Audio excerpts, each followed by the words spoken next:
Hello everyone, welcome back to my channel. This is Melissa with Enchanted Emerald, bringing you a reading for Leo, Sun, Moon, Rising, and Venus for love for the week of August 1st through August 8th, 2026. Out of the Light Seers Tarot, we have the Chariot and the Wheel at the very top of this reading, and then we have the Queen of Swords, the Two of Cups, and the High Priestess there on the bottom.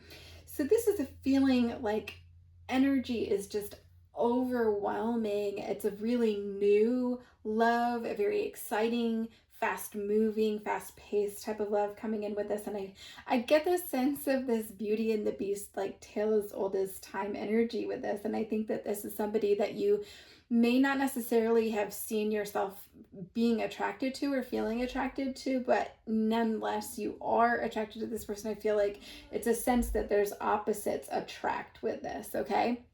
I feel like this is an exhilarating energy that comes in with this, where you've had a lot of blind trust going into this, understanding that you feel alive with this person, and so you decided that you wanted to take this leap of faith. And I get this sense that there's been this like shaking hand, these two hands together. I just feel like one of them is shaking a little bit. Maybe you're having a difficult time getting a true grasp on this person or what they are about, and I think that that's something that you felt initially, but you also really had a visceral reaction to this person where you felt that connection. You felt that feeling of feeling alive, right? And so this is something that had you excited. I feel like you have a lot of empathy for this person, where you guys have had a lot of similar experiences. And so in your presence, this person really feels validated and heard and seen. And it's a great feeling for this person. And I think that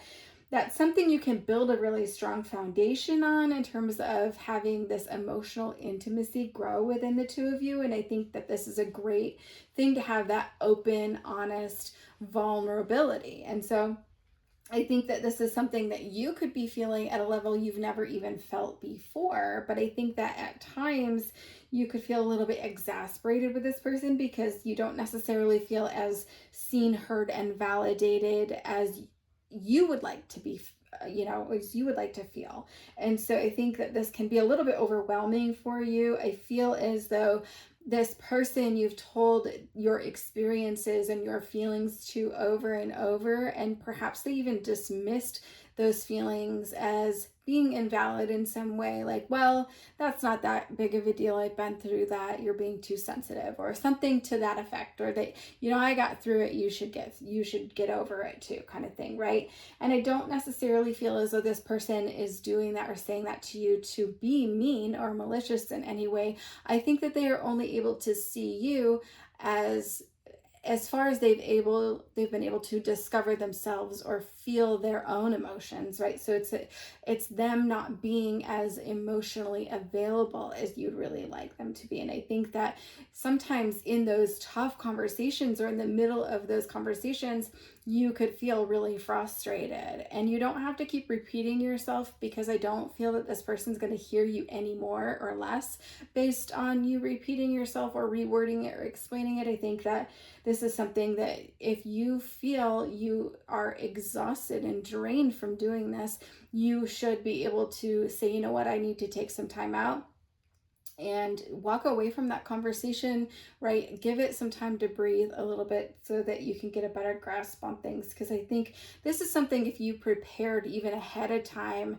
for what you would say in that moment, because I feel like it happens quite frequently, if you're able to just implement some short, clear boundary with this person that, you know what, I'm not discussing this any further. I've already stated to you how I feel, something like that. And then I'm going to take 5, right? And kind of walk away and give yourself some space from this.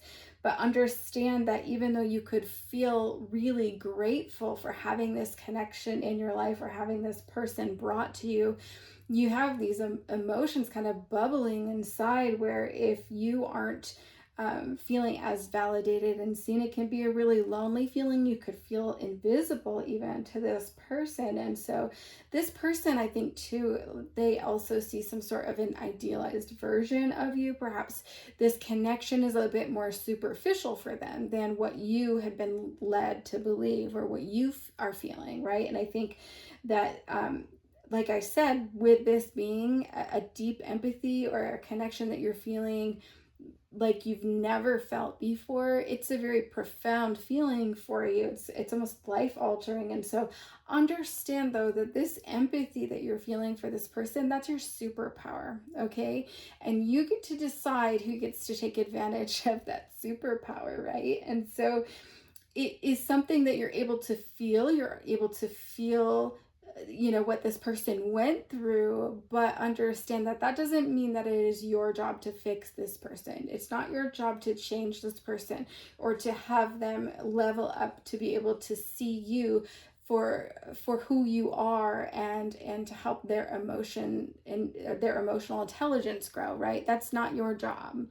What can be your job is to feel that, and then being able to decipher what is your feeling and why you're feeling it, and what is their feeling and why they're feeling it, right? Because I think you could have a tendency to say yes to things you really want to say no to, just because you sense this person's disappointment in that dynamic. And so if you're able to be able to decipher between those two emotions, it's really going to help you to be able to take that step back, take a breather, and remove yourself from that situation. I think also, with you trying to fix them, even if you were to be able to get through to them in some way, I think that this is really something that would rob them of their own lessons in the path, in the journey, in getting there, right? And so I think that this is just a beautiful connection for you to be able to refine your skill of empathy and to know your limits with that. And I think that